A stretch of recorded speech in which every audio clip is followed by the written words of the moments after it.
الحمد لله الحمد لله نحمده ونستعينه ونستغفره ونؤمن به ونتوكل عليه ونعوذ بالله من شرور أنفسنا ومن سيئات أعمالنا من يهده الله فلا مضل له ومن يضلله فلا هادي له واشهد ان لا اله الا الله واشهد ان محمدا عبده ورسوله يا ايها الذين امنوا اتقوا الله حق تقاته ولا تموتن إلا وأنتم مسلمون يا أيها الناس اتقوا ربكم الذي خلقكم من نفس واحدة وخلق منها زوجها وبث منهما رجالا كثيرا ونساء واتقوا الله الذي تساءلون به والأرحام إن الله كان عليكم رقيبا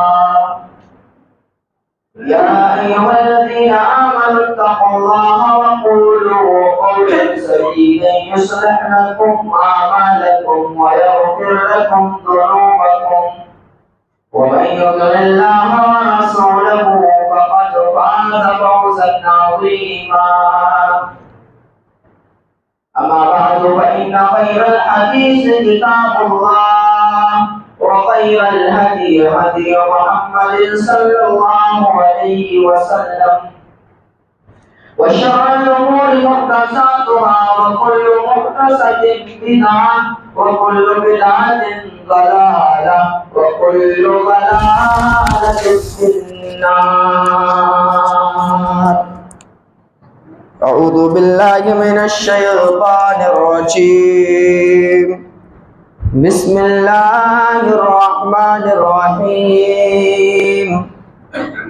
قاف والقرآن المجيد بل عجبوا أن جاءهم منذر منهم فقال الكافرون هذا شيء عجيب أإذا متنا وكنا ترابا ذلك رجع بعيد قد علمنا ما تنقص الأرض منهم وعندنا كتاب حفيظ بل كذبوا بالحق لما جاءهم فهم في أمر مريج أفلم ينظروا إلى السماء فوقهم كيف بنيناها وزيناها وما لها من فروج والأرض مددناها وألقينا فيها رواسي وأنبتنا فيها من كل زوج بهيج تبصرة وذكرى لكل عبد منيب ونزلنا من السماء ماء مباركا فأنبتنا به جنات وحب الحصيد والنخل باسقات لها طلع نضيد رزقا للعباد وأحيينا به بلدة ميتا كذلك الخروج كذبت قبلهم قوم نوح وأصحاب الرس وثمود وعاد وفرعون وإخوان لوط وأصحاب الأيكة وقوم تبع كل كذب الرسل فحق وعيد أفأينا بالخلق الأول بل هم في لبس من خلق جديد بارك الله لنا ولكم في القرآن العظيم ونفعني وإياكم بالآيات والذكر الحكيم إنه تعالى جواد كريم ملك رؤوف رحيم.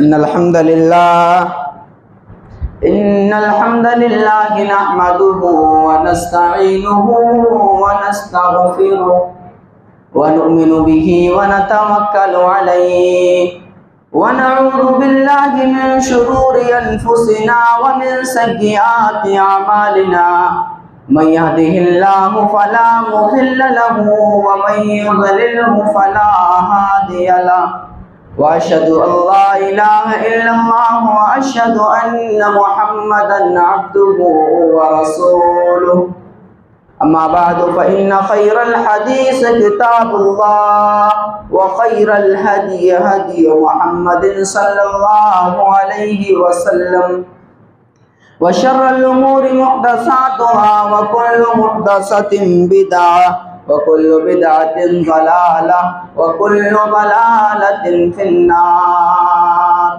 أعوذ بالله من الشيطان الرجيم.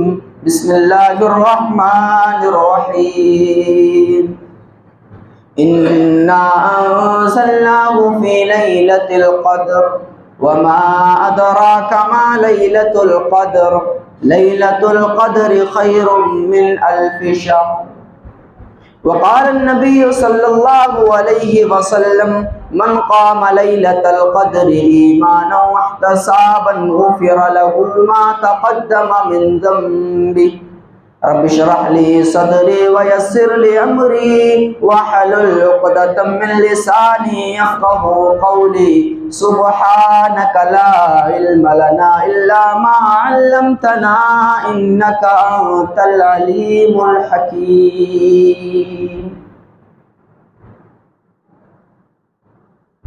حاضرین جمعہ، برادران اسلام، عزیز ساتھیوں، نوجوانوں، بزرگوں، ملت کی پردہ نشین ماں اور بہنوں، ہر قسم کی تعریفات و توصیفات، بڑائی و بزرگی، کبریائی اللہ رب العالمین کے لیے لائق و زیبا ہے، جس نے ہمیں اور آپ ہی کو نہیں بلکہ ساری کائنات کو پیدا کیا اور ہمیں اور آپ کو اشرف المخلوقات کا لقب دے کر کے اس دار فانی کے اندر پیدا فرمایا، اور پیدا فرمانے کے بعد یوں ہی بے سہارا، لاچار، بے بس اور بھٹکتا ہوا نہیں چھوڑا، بلکہ ہماری اور آپ کی رشت و ہدایت کے لیے، ہماری اور آپ کی کامیابی اور کامرانی کے لیے، ہمیں اور آپ کو سیدھا راستہ دکھلانے کے لیے اس دار فانی کے اندر کم و بیش 1,24,000 انبیاء کرام علیہ السلام کو مبعوث فرمایا۔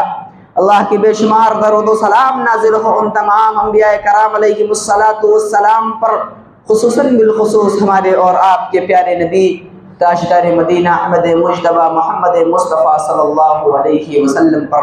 اللہم بارک و بارک وسلم علیہ۔ اللہ رب العالمین کے فضل و کرم سے، اللہ رب العالمین کی توفیق سے آپ کی اس مجلس میں، آپ کی اس مسجد میں قرآن و حدیث کی باتیں کرنے کا موقع ملا ہے، تو اللہ رب العالمین سے دعا ہے کہ اللہ رب العالمین مجھ کہنے والوں کو اور آپ کو سننے سے زیادہ عمل کرنے کی توفیق عطا فرمائے۔ میں اپنے اصل موضوع کی طرف بڑھنے سے پہلے ایک بات کی طرف اشارہ کرتا چلوں کہ آج کل ہمارے نوجوانوں کے ذہن و دماغ میں جو باتیں چل رہی ہیں اور ان کے زبانوں پر جو سوالات چل رہے ہیں، وہ ہم سے پوچھتے ہوئے پھرتے ہیں کہ ذرا ہمیں بتلا دیجئے کہ الوداع جمعہ کب ہے۔ میرے بھائیوں، میں آپ سے سوال کرنا چاہتا ہوں، اس الوداع کی حقیقت کیا ہے؟ اس الوداع جمعہ کی حقیقت کیا ہے؟ نبی اکرم جناب محمد رسول اللہ صلی اللہ علیہ وسلم کی زندگی سے کیا ہمیں الوداع کے جمعہ کا ثبوت ملتا ہے؟ ہرگز نہیں ملتا۔ صحابہ کرام کی زندگی سے ہمیں اور آپ کو نہیں ملتا، سلف صالحین کی زندگی سے ہمیں اور آپ کو یہ چیزیں نہیں ملتی، تو پھر ہم اور آپ ایسے سوالات کر کے اپنا وقت کیوں ضائع کرتے ہیں؟ یہ جو لفظ آپ اپنے زبان سے نکالتے ہیں، الوداع جمعہ کے بارے میں سوالات کرتے ہیں، میرے بھائیوں میں آپ کو بتلا دوں کہ اہل علم نے الوداع جمعہ منانے والوں کے بارے میں کہا ہے کہ وہ بدعت کرتے ہیں، بدعت قرار دیا ہے۔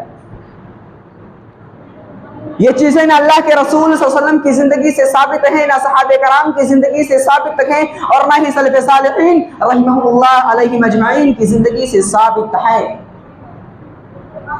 ہمیں اور آپ کو تکلیف ہے کہ رمضان مبارک کا مہینہ جا رہا ہے، کیا ہمارے نبی کو تکلیف نہیں تھی؟ کیا ہمارے نبی کو اور ہمارے نبی کے صحابہ کو رمضان کے مہینے سے محبت نہیں تھی؟ میرے بھائیو، وہ تو رمضان کے روزے بھی رکھتے تھے، قرآن کی تلاوت بھی کرتے تھے، قیام اللیل بھی کرتے تھے، اللہ رب العالمین کے سامنے رویا بھی کرتے تھے، گڑایا بھی کرتے تھے، اپنے گناہوں کی معافی و تلافی بھی کرایا کرتے تھے۔ ہم کیا کرتے ہیں؟ ہم تو اپنے سماج میں ایسے نوجوانوں کو بھی پالیں گے جو بغیر روزے کے ہوٹلوں پر بیٹھ کر چائے، سگریٹ اور بیڑی پیتے ہوئے نظر ہمیں آ جائیں گے اس ماہ مقدس میں، اس رمضان کے مہینے میں بھی۔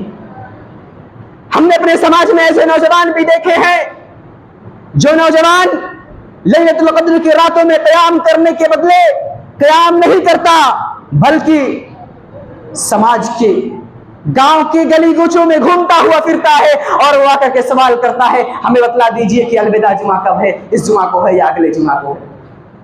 میرے بھائیوں، میں آپ سے کہنا چاہوں گا کہ یہ ماہ مقدس کا آخری عشرہ چل رہا ہے اور اس کی 2 طاق راتیں ہم نے اور آپ نے گزار دی، صرف اور صرف 3 طاق راتیں باقی ہیں۔ آئیے اس لیلۃ القدر کے بارے میں جانتے ہیں اور یہ جاننے کی کوشش بھی کرتے ہیں کہ ہمیں ان راتوں میں کیا کرنا چاہیے، ہمیں ان راتوں میں کیا کرنا چاہیے۔ اس رات کے بارے میں اللہ رب العالمین نے قرآن کریم کے اندر فرمایا، انا انزلناہ فی لیلۃ القدر، کہ ہم نے اس قرآن کو لیلۃ القدر میں نازل فرمایا، وما ادراک ما لیلۃ القدر، اور تم کیا جانو کہ لیلۃ القدر کیا ہے؟ لیلۃ القدر خیر من الف شہر، لیلۃ القدر 1000 مہینوں سے بہتر اور افضل ہے۔ اب یہاں پر ذرا غور کرو، اللہ رب العالمین نے کہا ہے انا انزلناہ فی لیلۃ القدر، اللہ نے لیل کا لفظ استعمال کیا، اللہ نے واحد لفظ استعمال کیا، پتہ چلا کہ یہ قرآن اللہ رب العالمین نے ایک بار اپنے نبی جناب محمد رسول اللہ صلی اللہ علیہ وسلم پر نازل کیا، ایک ہی رات میں یہ قرآن نازل ہوا۔ پھر اللہ رب العالمین نے اس قرآن کو بیت العزہ میں رکھ دیا، پھر اللہ کے نبی صلی اللہ علیہ وسلم پر وقتاً فوقتاً حضرت جبرائیل علیہ السلام کے ذریعے قرآن کی آیتیں آتی رہی۔ تو اللہ نے فرمایا وما ادراک ما لیلۃ القدر، اور تم کیا جانو کہ لیلۃ القدر کیا ہے؟ تمہیں کیا معلوم کہ لیلۃ القدر کیا ہے؟ لیلۃ القدر کی فضیلت کیا ہے؟ لیلۃ القدر میں ہمیں کرنا چاہیے، کیا کرنا چاہیے؟ تمہیں کیا معلوم؟ لیلۃ القدر خیر من الف شہر، لیلۃ القدر 1000 مہینوں سے بہتر اور افضل ہے۔ ذرا غور کرو، اگر ہم اور آپ 1000 مہینوں کا حساب لگائیں تو 83 سال 4 ماہ نکلیں گے۔ اب ذرا ہمیں اور آپ کو یہ بتلائیے، ہم اپنے آپ پر اپنے سماج کا جائزہ لیں، مسجد میں بیٹھے ہوئے نوجوانوں اور بزرگوں، ذرا بتلاؤ اس مسجد میں بیٹھے ہوئے لوگوں کی عمر کتنی ہوگی؟ کسی کی 20 سال، کسی کی 30 سال، کسی کی 40، کسی 45، 50، 60، 70، اور اللہ کے نبی صلی اللہ علیہ وسلم کی حدیث ہے، اللہ کے نبی صلی اللہ علیہ وسلم فرماتے ہیں کہ میری امت کی عمریں 60 اور 70 سال کے درمیان ہوگی۔ اور اللہ ایک رات کی عبادت کے بارے میں کہہ رہا ہے کہ 83 سال 4 مہینے سے بہتر اور افضل ہے اس رات کی عبادت، اور ہم اور آپ اس رات میں کیا کرتے ہیں؟ اب ہم غور کریں کہ ہم راتوں کو جاگتے تو ہیں، لیکن ہم ان راتوں میں کرتے کیا ہیں؟ اور ان راتوں کی فضیلت بیان کرتے ہوئے پیارے نبی جناب محمد عربی صلی اللہ علیہ وسلم نے فرمایا ہے، من قام لیلۃ القدر ایمانا واحتسابا غفر له ما تقدم من ذنبه، جس نے ایمان کے ساتھ ثواب کی نیت کی خاطر لیلۃ القدر کا قیام کیا، لیلۃ القدر کی راتوں میں جاگ کر کے اللہ رب العالمین کی عبادت کی، اس کے سابقہ گناہ، اس کے پچھلے گناہ معاف کر دیے جائیں گے۔ لیلۃ القدر کی راتوں میں جاگ کر کے عبادت کرنا آپ کے پچھلے گناہوں کا کفارہ ہے۔ اب آپ اپنے آپ سے سوال کریں کہ آپ راتوں کو تو جاگتے ہیں، لیکن کس لیے جاگتے ہیں؟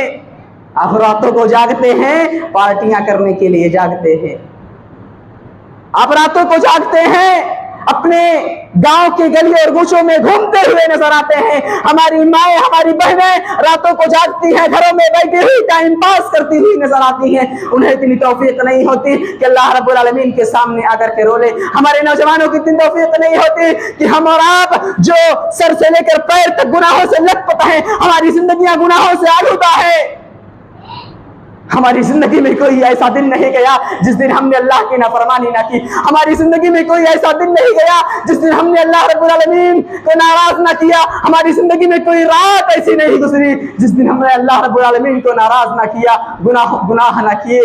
لیکن پھر بھی ہمیں شرمندگی محسوس نہیں ہوتی, پھر بھی ہمیں اتنی توفیق حاصل نہیں ہوتی کہ ہم مسجدوں میں آ جائیں, قرآن کی تلاوت کر لیں, اپنے گناہوں سے معافی و تلافی کرا لیں, اللہ رب العالمین کی بارگاہ میں اپنے ہاتھوں کو پھیلا لیں, اپنے گناہوں سے معافی مانگ لیں. ہمیں اتنی توفیق حاصل نہیں ہوتی میرے عزیز ساتھی. یہ حال ہے ہماری امت کا.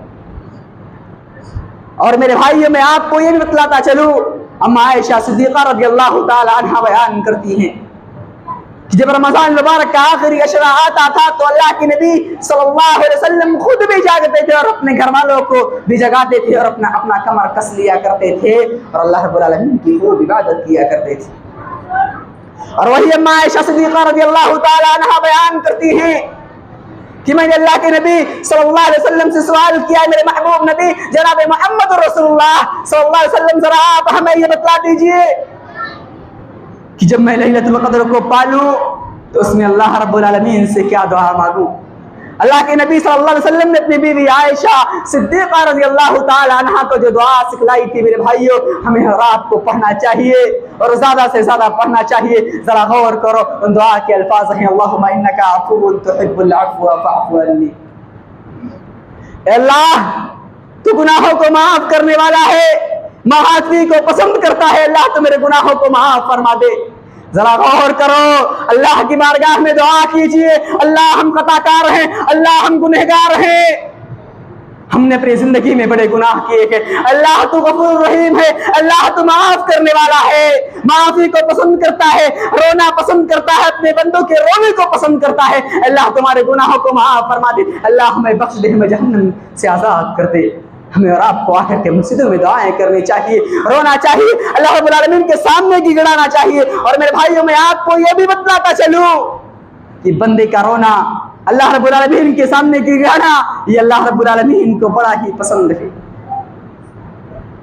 ذرا یاد کرو اللہ کے نبی جناب محمد عربی صلی اللہ علیہ وسلم کی حدیث, کل قیامت کا دن ہوگا, نفسی نفسی کا عالم ہوگا, کوئی کسی کا پرسان حال نہ ہوگا.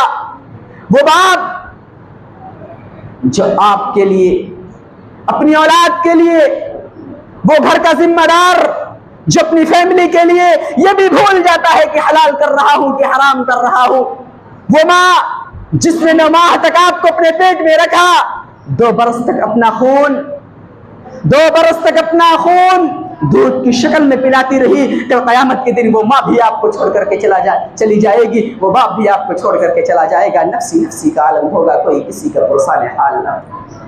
یہ سورج جو آج لاکھوں میل کے فاصلے پر ہے, پھر بھی ہم اور آپ اس کی گرمی کو برداشت نہیں کر پاتے ہیں.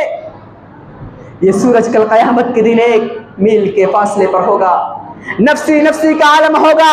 لوگ اپنے عمل کے مطابق پسینے میں شراب اور ہوں گے. اللہ کے نبی فرماتے ہیں اس دن اللہ اپنے 7 خوش نصیب بندوں کو اپنے عرش کے نیچے جگہ دے گا. انہی میں سے ایک بندہ وہ ہوگا, اللہ کے نبی فرماتے ہیں وَرَجُلٌ ذَكَرَ اللَّهَ خَالِيًا فَفَاضَتْ عَيْنَاهُ. ایک وہ آدمی ہوگا جو تنہائی میں بیٹھا ہو, اپنے گناہوں کو یاد کر رہا ہو, اللہ سے ڈر رہا ہو, اپنے دل کے اندر اللہ رب العالمین کا خوف پیدا کر رہا ہو, اور اس کی آنکھوں سے آنسو جاری ہو جائے, وہ رو دے, وہ رو پڑے, اپنے گناہوں پر شرمندہ ہو جائے, اللہ کے خوف سے, اللہ کے ڈر سے, اللہ کی خشیت سے رو دے. تو ایسے انسان کو کل قیامت کے دن اللہ اپنے عرش کے نیچے اپنے سائے میں جگہ دے گا. اور ایک حدیث کے اندر اللہ کے نبی صلی اللہ علیہ وسلم فرماتے ہیں لا یلج النار رجل بکا من خشیت اللہ. وہ آدمی جہنم کے اندر داخل نہیں ہوگا, اس آدمی کو جہنم کی آگ نہیں چھو سکے گی. کون سا آدمی؟ اللہ کے نبی نے فرمایا بکا من خشیت اللہ, جو اللہ کے خوف سے, اللہ کے ڈر سے, اللہ کی خشیت سے رو دے. اس انسان کا جہنم میں جانا ایسے ہی ناممکن ہے. اللہ کے نبی فرماتے ہیں حتی یعود اللبن فی الزرع, جیسے کہ